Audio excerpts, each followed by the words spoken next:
ഭക്തിസാന്ദ്രമായ അന്തരീക്ഷവും ആത്മീയതയും ആഗ്രഹിക്കുന്നവരാണോ നിങ്ങൾ? എങ്കിൽ തീർച്ചയായും സന്ദർശിച്ചിരിക്കേണ്ട തീർത്ഥാടന കേന്ദ്രങ്ങളിൽ ഒന്നാണ് വാരണാസി.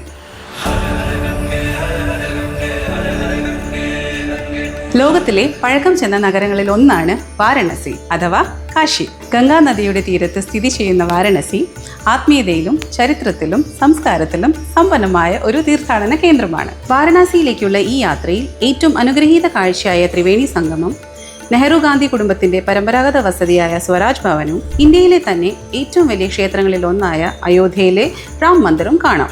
ദൈവത്തിന് മദ്യം വിളമ്പുന്ന ഇന്ത്യയിലെ അത്യപൂർവ ക്ഷേത്രം, ഗംഗാനദിയുടെ തീരത്തുള്ള പുണ്യശ്മശാനം, ഗംഗാ ആരതി, സാരനാഥിലെ ബുദ്ധമത സ്മാരകവും ഈ യാത്രയിൽ ഉൾപ്പെടുത്തിയിരിക്കുന്നു. 4 രാത്രിയും 5 പകലും അടങ്ങുന്ന ഈ യാത്ര നവംബർ 1-നും ഡിസംബർ 22-നും കൊച്ചിയിൽ നിന്നും പുറപ്പെടുന്നു. കൂടുതൽ വിവരങ്ങൾ അറിയാനായി താഴെ കാണുന്ന നമ്പറിൽ കോൺടാക്ട് ചെയ്യുക.